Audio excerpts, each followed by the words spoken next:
Hello viewers, welcome to my YouTube channel English Knowledge 77. গত ভিডিওতে আমি আলোচনা করেছি আওয়ার ক্যাশিরিনা ট্রি রিটেন বাই তরু দত্ত, সেই ফার্স্ট এবং সেকেন্ড স্ট্যান্জা নিয়ে। আজকে আমরা আলোচনা করব থার্ড স্ট্যান্জা, অর্থাৎ থার্ড স্ট্যান্জায় কী বলতে চেয়েছে। এখানে থার্ড স্ট্যান্জায় তরু দত্ত গাছটিকে তার শৈশবের স্মৃতির সঙ্গে যুক্ত করেন এবং তার প্রিয় ভাই বোনের কথা স্মরণ করেন, আর এই গাছটি যেন তার সুখ দুঃখের নীরব সাক্ষী বহন করে আছে। তাহলে প্রথম লাইনটা আমরা পড়ি, চলো। প্রথমে বলছে যে but not because of its magnificence, কিন্তু তার মহিমার জন্য নয়।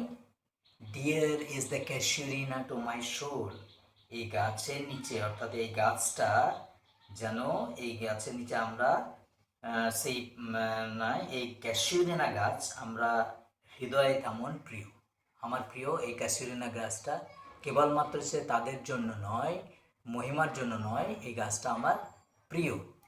পরবর্তী লাইন বলছে যে beneath it we have played, এর নিচে, এই গাছের নিচে আমরা খেলা করেছি। beneath it we have played though years may roll, যদিও বছর গড়িয়ে গিয়েছে, মানে অনেকগুলো বছর কেটে গেছে এর মধ্যে, অনেক বছর গড়িয়ে গেছে। O sweet companions loved with love intense, বলছে হে প্রিয় সঙ্গীরা। ও সুইট কম্পেনিয়ন্স মানে হে প্রিয় সঙ্গীরা, যাদের গভীর ভালোবাসায় ভালোবেসেছি। লাভড উইথ লাভ ইন্টেন্স, যাদের গভীর ভালোবাসায় ভালোবেসেছি। পরবর্তী লাইন বলছে যে ফর ইয়োর সেক্স, তোমাদের জন্য, for your sakes shall the tree be ever dear, গাছটি চিরকাল কি প্রিয় হয়ে থাকবে। Blend with your images it shall rise, তোমাদের স্মৃতির সঙ্গে মিশে, ব্লেন্ড মানে মিশ্রণ, এখানে তোমাদের স্মৃতি মিশ্রণ হয়ে, অর্থাৎ মিশে গিয়ে এটি মাথা তুলে দাঁড়াবে। It shall arise. পরবর্তী লাইন বলছে যে in memory, in memory till the hot tears blind my eyes, অর্থাৎ জেগে থাকবে আমার স্মৃতিতে যতক্ষণ না আমার এই দুই চোখের জল ঝাপসা করে দেয় আমার দৃষ্টিকে। What is that dirge like murmur that I hear, অর্থাৎ কি সেই শোকার্ত গুঞ্জন। ডার্জ লাইক, ডার্জ হচ্ছে একটা শোক কবিতার মতো, শোকার্ত গুঞ্জন বলছে। What is that dirge like murmur, এই ডার্জ লাইক মারমার মানে শোকার্ত গুঞ্জন, অর্থাৎ শোক সম্বলিত গুঞ্জন, যা আমি শুনছি।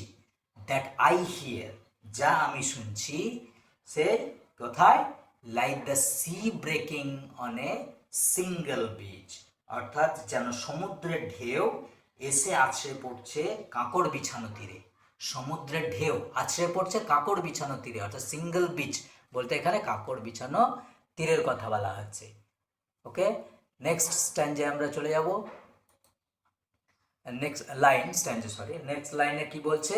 নেক্সট লাইন বলছে আমাদের it is the tree's lament, lament মানে শোক বা বিলাপ, এটি গাছটির বিলাপ। It is the tree's lament an eerie speech, এক রহস্যময় ভাষা। স্পিচ মানে বক্তব্য, এখানে ভাষা। অ্যান এরি, এরি মানে হচ্ছে রহস্যময়। তাহলে it is the tree's lament, এটি গাছটির বিলাপ এবং এক রহস্যময় ভাষা। An eerie speech that haply to the unknown land may reach, যা হয়তো পৌঁছে যাবে অজানা কোনো দেশে।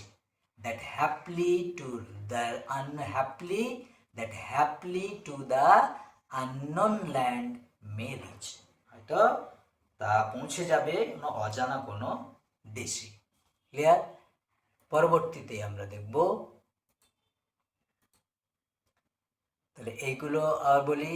এই স্ট্যান্ডা, থার্ড স্ট্যান্ডাতে আমরা একটু কি পড়লাম? থার্ড স্ট্যান্ডে আমরা দেখলাম যে কবি এখানে বলতে চাইছে যে কবি তার গাছটিকে শৈশবের স্মৃতির সঙ্গে যুক্ত করেন এবং তার প্রিয় ভাই বোনের কথা স্মরণ করেন, যারা এখন চিরন্তন নিদ্রায় ডুবে রয়েছে। হ্যাঁ, গাছটি যেন তার সুখ দুঃখের নীরব সাক্ষী বহন করছে। হ্যাঁ, তাহলে এটা আমরা পেলাম থার্ড স্ট্যান্ডার। তরুদত্ত এখানে থার্ড স্ট্যান্ডার যে বিষয়বস্তু করেছে তা আমরা দেখলাম। পরবর্তীতে আমরা দেখব ফোর্থ স্ট্যান্ডার, অর্থাৎ ফোর্থ স্ট্যান্ডায় আমরা কি বলছি কবি এখানে। ফোর্থ স্ট্যান্ডার যে বিষয়বস্তু সেটা হচ্ছে কবি স্মরণ করেন যেন তিনি ফ্রান্স বা ইটালির মতো দূর দেশে, যেখানে সমুদ্রের ঢেউ চাঁদের মলিন আলোয় ঐতিহাসিক তটরেখাকে আলতো করে চুম্বন করে। সেখানে থাকাকালেও তিনি গাছটির শোকাতুর সুর শুনেছেন। প্রতিবার অন্তরে সেই সুর শোনা মাত্র তার মানসপটে ভেসে ওঠে গাছটির মহামান্বিত রূপ, যেমন যেনটি তিনি দেখেছিলেন তার আনন্দময় শৈশবে তার প্রিয় জনদের সঙ্গে। তাহলে প্রথম লাইন কি আমরা দেখে নেব। এখানে শুরু হচ্ছে লাইনটা আননোন ইয়েট ওয়েল নোন। বলছে আননোন অপরিচিত, unknown yet well known to the I of faith, unknown to the yet well known, unknown yet well known to the eye of faith। বলছে তবুও বিশ্বাসের, অপরিচিত তবু বিশ্বাসের চোখে অতি পরিচিত। unknown yet well known to the eye of faith, I have heard that well far far away। বলছে আমি সেই বিলাপ শুনেছি বহুবার দূর থেকে, বহু দূর থেকে। তাহলে আই হ্যাভ হার্ড মানে আমি শুনেছি, আমি শুনেছি দ্যাট ওয়েল মানে এখানে বিলাপ, সেই বিলাপ শুনেছি কতবার, বহুবার, ওয়েল ফার ফার অ্যাওয়ে অনেক অনেক দূর থেকে। তারপরে লাইন বলছে যে ইন ডিস্ট্যান্স ল্যান্ড, তাহলে আমি শুনেছি far far away in distant land, বহু দূর থেকে সুদূর দেশে। আর বাই মেনি এ শেল্টার্ড বে, আর শান্ত উপসাগরের ধারে। বাই মেনি এ শেল্টার্ড বে, শান্ত উপসাগরের ধারে।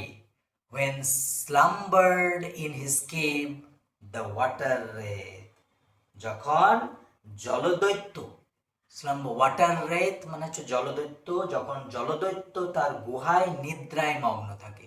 তাহলে when slumbered মানে নিদ্রায় মগ্ন থাকা বা ঘুমিয়ে থাকা, when slumbered in his cave the water wraith, অর্থাৎ যখন জলদৈত্য তার গুহায় নিদ্রায় মগ্ন। পরবর্তী লাইন হচ্ছে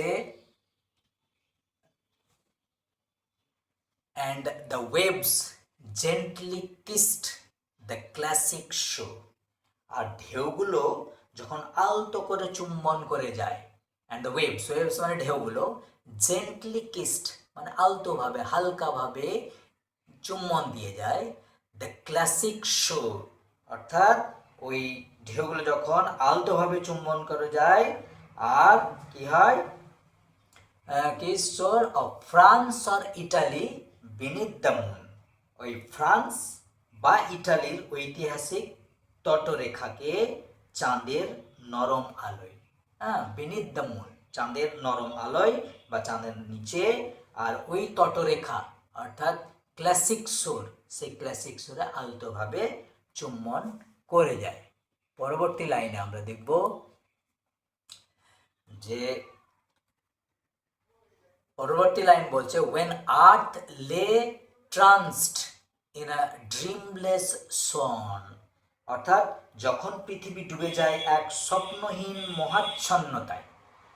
when earth যখন পৃথিবী lay tranced in a dreamless swoon and every time the music rose, আর প্রতিবার সেই সুর যখন ভেসে উঠেছে, প্রতিবার সেই সুর যখন ভেসে উঠেছে কোথায়, and every time the music rose before mine inner vision rose a form sublime, আমার অন্তর্দৃষ্টিতে ভেসে উঠছে এক মহান রূপ।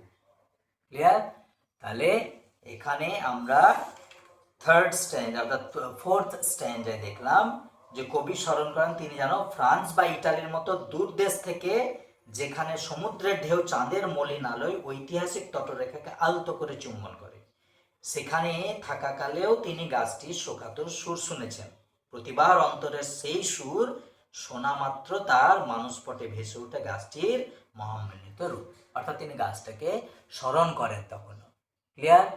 পরবর্তী আমরা দেখব যে পরবর্তীতে কি বলছে। পরবর্তী বলছে ডাইফর্ম ও ট্রি। ডাইফর্ম মানে গাছকে বলছে, হে গাছ তোমার রূপ, ফর্ম মানে এখানে রূপ, ডাইফর্ম, ডাই মিন্স তোমার, এখানে আর্কেইক ইউজ, এটা পোয়েটিক ইউজ। ডাইফর্ম তোমার আকার ও গাছ, হে ও ট্রি, ও ট্রি মানে হে গাছ, thy form O tree as in my happy prime, হে গাছ তোমার রূপ যেন আমি দেখেছিলাম, কি হচ্ছে, আই স দি, আমি তোমাকে দেখেছিলাম, তাই আমি কি করলাম, তোমাকে দেখেছিলাম in my own loved native clime, আমি সেই দেখেছি আমার প্রিয় মাতৃভূমিতে, আমার আনন্দময় শৈশবে। তাহলে I saw thee in my own loved native clime, অর্থাৎ আমার প্রিয় মাতৃভূমিতে আমার আনন্দময় শৈশবে। ক্লিয়ার? তারপরে পরবর্তী স্ট্যান্ডায় আমরা দেখব যে কবি এখানে কি বলতে চেয়েছেন, অর্থাৎ লাস্ট স্ট্যান্ডা, ফিফথ স্ট্যান্ডায় কি হবে সেটা আমরা দেখব। ফিফথ স্ট্যান্ডার প্রথম ক্ষেত্রে আমরা দেখছি প্রথম লাইন যেটা আছে সেটা হচ্ছে দেয়ারফর আই ফেন, দেয়ারফর মানে সেই জন্য, দেয়ারফর অর্থাৎ সেই জন্য, তাই আমি কি করলাম, therefore I fain would consecrate a lay unto thy honor, tree beloved of those who now in blessed sleep for a repose dearer than life to me, alas where they, বলছে তাই আমি উৎসর্গ করতে চাই এক গীতি কবিতা, therefore I fain would consecrate a lay unto thy honor, tree loved of those, সে গীতি কবিতা, হে গাছ তোমার সম্মানে, হ্যাঁ, তাহলে অনার, আনটু দাই অনার মানে তোমার সম্মানে, তুমি তো প্রিয় ছিল তাদের, ট্রি বিলাভেড অফ দোজ মানে তুমি তো প্রিয় ছিলে তাদের কাছে, হু নাও ইন ব্লেসড স্লিপ, যারা এখন চিরকালীন শান্তিতে বিশ্রাম নিচ্ছে, অর্থাৎ মরে গেছে, তাহলে যারা চিরকালীন শান্তিতে বিশ্রাম নিচ্ছে, who now in blessed sleep for a repose dearer, যারা আমার জীবনের থেকেও প্রিয় ছিল, হায় তারা এখন নেই,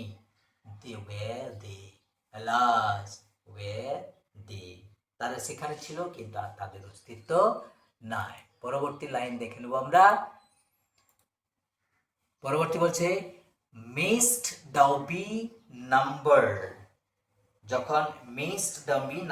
যখন আমারও দিন শেষ হবে তখন তুমি যেন গণ্য হও, mayst thou be numbered when my days are done with deathless trees like those in Borrowdale। তাহলে এখানে বলতে চাইছে যে যখন আমারও দিন শেষ হবে তখন তুমি যেন গণ্য হও অমর গাছের মাঝে, under whose awful branches lingered pale fear, trembling hope and death the skeleton। তাহলে কি হবে, বড়ডেল এর সেই মহিমান্বিত গাছদের মতো যাদের ভয়ালো শাখার নিচে ম্লান হয়ে দানা বেঁধেছিল ভয়ে কাঁপতে থাকা আশা আর মৃত্যু কঙ্কালের ছায়া। under whose awful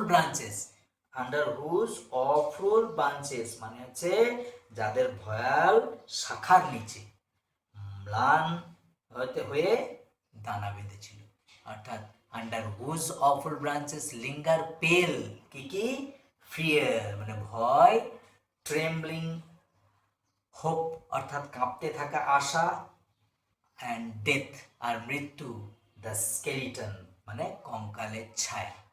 clear? পরবর্তী লাইন বলছে যে অ্যান্ড টাইম দ্য শ্যাডো, এবং সময়ের অন্ধকার প্রতিফলন। অ্যান্ড টাইম অ্যান্ড শ্যাডো, ওই যে কোট লাইন করা আছে পুরোটা এইভাবে পড়তে হবে। Fear, trembling hope, death and the skeleton, and time the shadow.